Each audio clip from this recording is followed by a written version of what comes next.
Tribuners, kembali lagi bersama saya Septiana Cahyani dalam podcast Malang Live.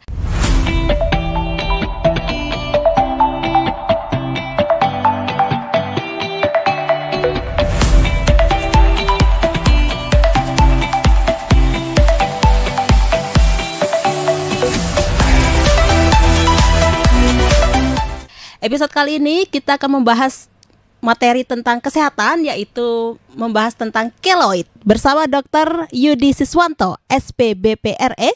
Beliau merupakan dokter spesialis bedah plastik, rekonstruksi dan estetik RSI Unisma Malang. Selamat pagi, dokter. Selamat pagi, Mbak. Apa kabar? Baik, dokter. Dokter sendiri bagaimana, dok? Kabarnya? Sehat ya, dok ya. Mungkin bisa disapa dulu, dok, Tribuners yang ada di rumah. Selamat pagi, Tribuners. Semoga sehat-sehat semuanya.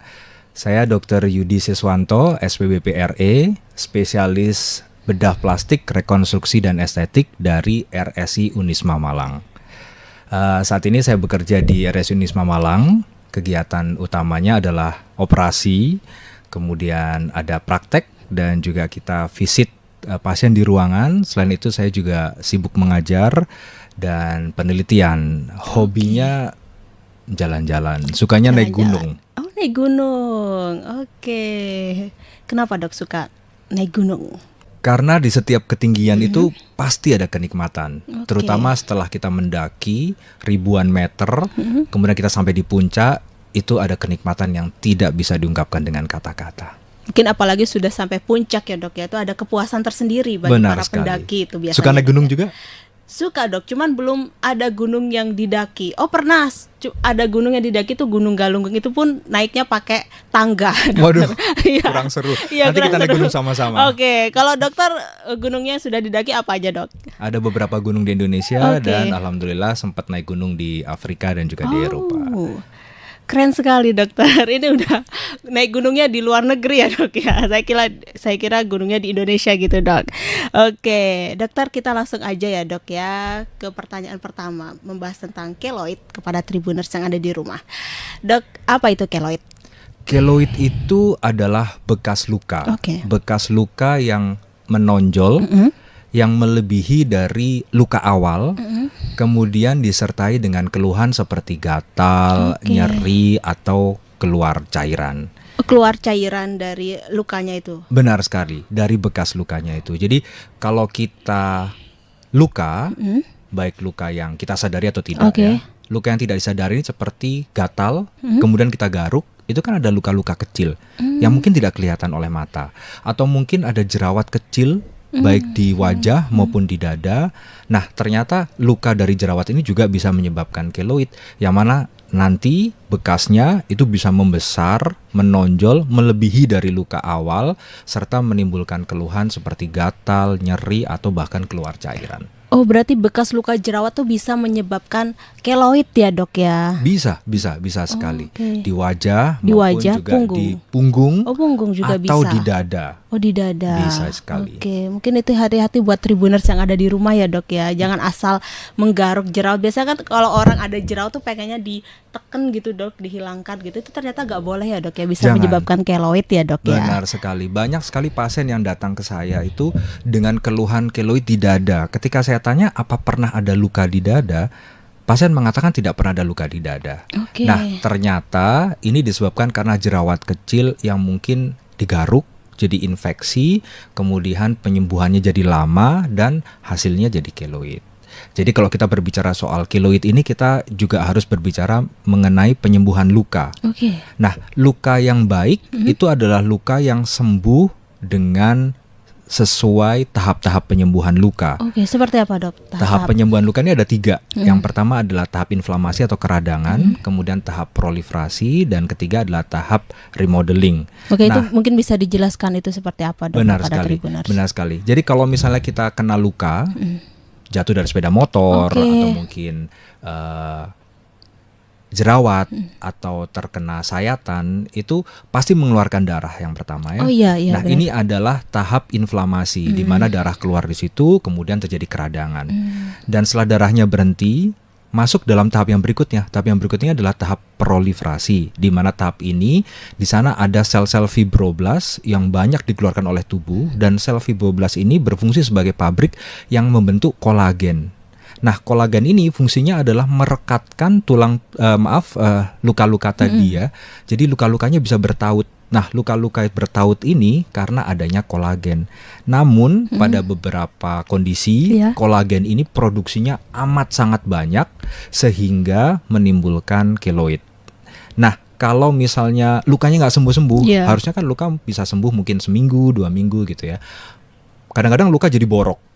Sampai berminggu-minggu nggak sembuh-sembuh, digaruk-garuk, tambah infeksi, tambah nggak sembuh-sembuh. Nah, ini otomatis yang namanya fibroblast tadi jumlahnya semakin banyak, produksi kolagennya semakin banyak, sehingga keloidnya juga akan semakin heboh. Jadi saran saya kalau misalnya ada luka, sebaiknya datang ke tenaga kesehatan, datang ke dokter untuk dirawat dengan baik agar penyembuhan lukanya cepat. Nah, kalau penyembuhan lukanya cepat dan baik, ini resiko keloid bisa ditekan. Oke, nah misalkan kita jatuh dari sepeda gitu kan, itu ada bekas lukanya juga dok, itu bisa menyebabkan keloid juga kan dok ya? Nah, ketika kita berbicara tentang keloid, ada beberapa hal yang harus diingat ya. Yang pertama, keloid ini disebabkan karena banyak faktor. Kalau kita boleh kelompokkan, faktor ini ada faktor internal dan juga faktor eksternal. Faktor internal ini faktor dari dirinya sendiri ya, seperti genetik. Genetik juga bisa menyebabkan keloid? Bisa. Jadi ternyata ras Asia, kemudian ras Hispanik atau Amerika Selatan, dan juga yang paling parah itu adalah ras Afrika. Ini adalah kelompok masyarakat yang sangat rentan untuk terkena keloid atau mengalami keloid. Sementara ras Eropa seperti Caucasian atau dari Amerika Utara ini jarang sekali kena keloid. Jadi kalau kita lakukan studi, keloid itu banyak terjadi di Indonesia, di Amerika Selatan, di Afrika bila dibandingkan dengan keloid di Eropa atau di Amerika. Itu dari faktor genetik. Kemudian faktor dari dirinya sendiri, misalnya ada penyakit-penyakit lain seperti penyakit darah tinggi, penyakit diabetes mellitus, atau penyakit-penyakit lain yang mengganggu kekebalan tubuh. Ini bisa mengganggu proses penyembuhan luka, sehingga lukanya nggak sembuh-sembuh. Kalau luka nggak sembuh-sembuh tadi, makanya fibroblastnya tambah banyak, kolagennya tambah banyak, keloidnya tambah heboh. Itu dari dalam. Sementara faktor dari luar atau eksternal itu misalnya karena berada di lingkungan yang kotor, kemudian tidak menjaga kebersihan, itu adalah salah satu faktor yang menyebabkan luka tersebut tidak sembuh dengan baik sehingga keloidnya akan semakin heboh. Tapi keloid ini rata-rata menyerang kaum Hawa atau kaum Adam sih dok? Ini pertanyaan yang bagus sebenarnya. Karena ternyata selain faktor genetik, hormon juga mempengaruhi terjadinya keloid. Jadi ternyata hormon estrogen pada perempuan ini bisa menimbulkan keloid. Jadi kalau dilakukan survei, ternyata keloid lebih banyak diderita oleh perempuan dibandingkan oleh laki-laki. Kenapa itu dok? Ada alasannya? Karena pada perempuan ada hormon-hormon yang tidak dimiliki oleh laki-laki. Dan hormon-hormon tersebut ternyata mempengaruhi terhadap proses penyembuhan luka dan nantinya akan terjadi keloid itu. Kalau proses penyembuhan luka dari keloid itu apakah dioperasi atau ada bisa sembuh dengan sendirinya dok? Nah, ini tergantung dari bagaimana kondisi keloidnya. Kalau keloidnya kecil, mungkin tidak perlu tindakan operasi. Sekecil apa sih dok biasanya keloid itu? Macam-macam. Jadi kalau kita berbicara soal luka jerawat mungkin yang di punggung biasanya kan kecil ya. Iya, kecil-kecil. Mungkin ukurannya kurang dari setengah senti mungkin. Tapi bekasnya, keloidnya itu bisa membesar sampai ukuran 3 cm, 5 cm. Jadi tergantung sekali. Nah, keloid yang kecil mungkin tidak perlu sampai ke pembedahan, tidak perlu dilakukan tindakan operasi. Sementara keloid yang besar mungkin perlu dilakukan tindakan operasi. Namun perlu diingat bahwa ketika kita melakukan tindakan operasi berarti kita juga membuat luka baru di sana. Membuat luka baru ketika dioperasi itu? Benar, karena akan disayat kan ya ketika kita operasi. Nah, sayatan dari operasi ini ternyata juga bisa memicu timbulnya keloid berikutnya. Jadi saya biasanya kalau ketemu pasien, dok saya mau menghilangkan keloid gitu. Ini besar sekali bu, mungkin ada beberapa tindakan harus kita lakukan, di antaranya adalah operasi. Oh ya dok, saya mau dioperasi. Nah, kalau operasi ini harus diikuti dengan perawatan pasca operasi. Saya nggak mau kalau cuma operasi aja, karena setelah dioperasi keloidnya pasti akan lebih besar dibandingkan sebelumnya, karena akan ada luka baru di situ, dan luka baru ini memicu terjadinya keloid yang baru. Jadi ada beberapa terapi. Yang pertama adalah secara pembedahan, yang kedua terapi secara non bedah atau ada terapinya tidak juga. operasi.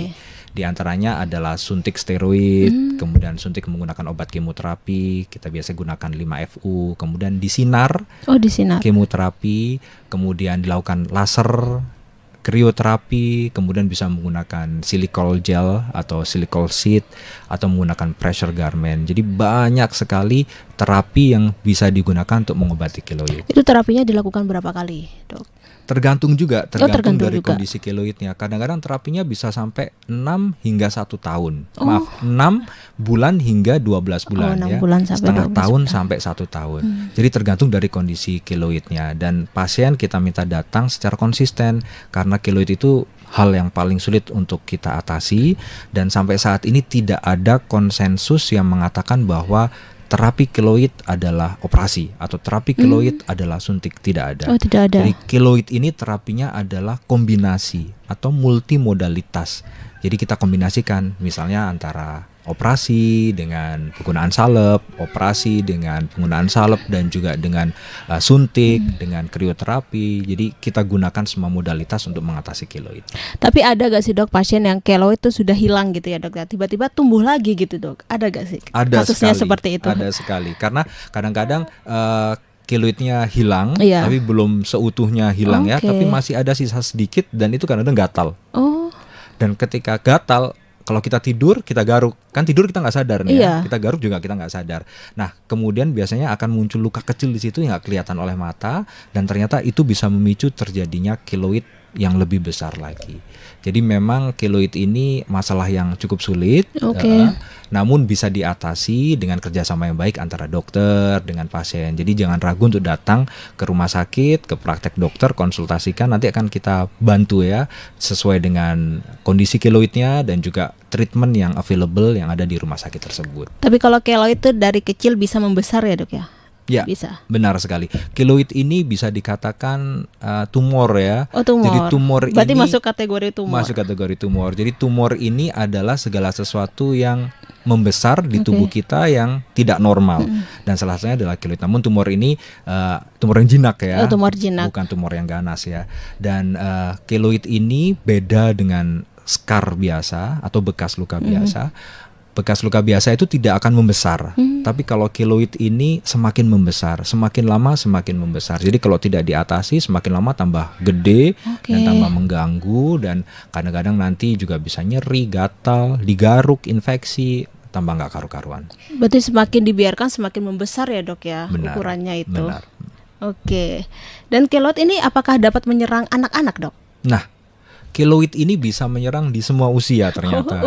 Semua usia berarti. Benar. Saya mempunyai... Usia dari usia berapa, Dok? Bayi bisa kena gak sih, Dok? Bisa. Bayi juga bisa. Saya punya beberapa pasien luka bakar, mungkin anak-anak kecil atau bayi ini biasanya main lari ke sana ke sini, kemudian ketumpahan air panas. Nah, bekas luka bakar yang tidak diatasi dengan baik ini bisa menimbulkan keloid. Nah, anak-anak ini juga bisa menderita atau terkena keloid apabila lukanya tidak kita kontrol, tidak kita atasi dengan baik. Tapi penanganannya juga butuh yang serius ya, Dok ya? Ya, benar sekali, penanganannya harus serius, harus rutin, konsisten antara pasien dengan dokter ya. Jadi harus datang ke kontrol, harus sesuai dengan anjuran dokter gitu. Tapi bagaimana bila keloid itu dibiarkan begitu saja, gak dihilangkan gitu, Dok? Apabila keloidnya tidak mengganggu, mengganggu ini bisa mengganggu dalam arti psikologis ya, estetik mungkin keloidnya ada di daerah telinga, dan laki-laki kan nggak pakai jilbab ya, jadi kelihatan. Atau mungkin pada perempuan-perempuan yang tidak menggunakan kerudung, ingin menggunakan anting-anting, nah keloid yang di telinga ini kan secara rasa tidak nyeri mungkin, tidak gatal gitu.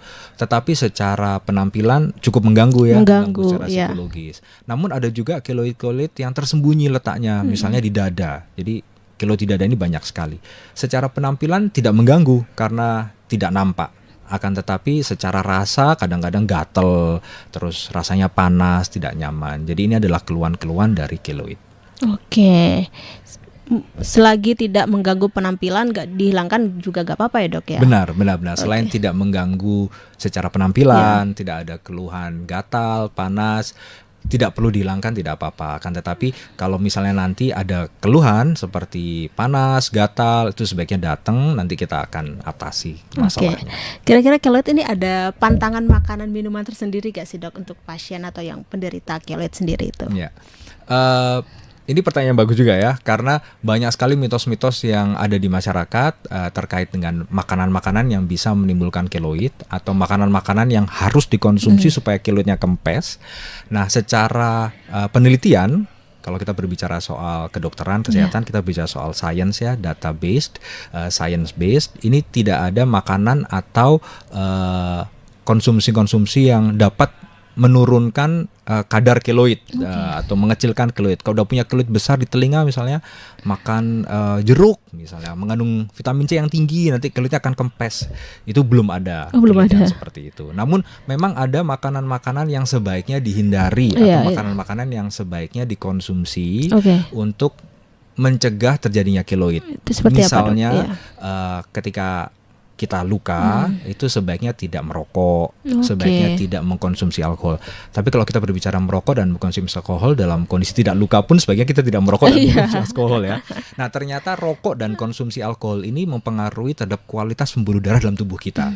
Kalau kualitas pembuluh darahnya jelek, penyembuhannya juga akan jelek. Kalau penyembuhannya jelek, maka sel fibroblasnya akan banyak, kolagennya akan banyak, keloidnya akan heboh. Itu. Sementara makanan-makanan yang mungkin bisa mencegah terjadinya keloid adalah makanan yang bergizi secara umum ya, seperti vitamin C, kemudian vitamin A dan mikronutrien lain, karena mikronutrien maupun vitamin-vitamin ini juga mempengaruhi terhadap penyembuhan luka secara umum. Tapi kalau makanan yang harus dihindari dok? Pada dasarnya tidak ada untuk mencegah terjadinya keloid ya. Yang dihindari itu rokok sama alkohol itu ya dok ya. Rokok dan alkohol itu yang harus dihindari. Oke, berarti makanan untuk keloid aman ya dok ya. Aman. Makan apa saja boleh asalkan sehat asalkan bersih, aman. Oke, mungkin ada pesan dan kesan yang ingin disampaikan kepada Tribuners yang ada di rumah dok. Untuk Tribuners semuanya, kalau misalnya ada masalah dengan bekas luka, baik bekas luka yang kecil atau bekas luka yang tiba-tiba membesar, atau ini kok semakin membesar dan nggak mengecil-mengecil, silakan datang ke dokter spesialis bedah plastik, rekonstruksi dan estetik. Nanti kita akan bantu, kita akan konsultasikan, kita akan diskusikan tindakan apa yang bisa kita lakukan untuk mengatasi masalah keloid ini.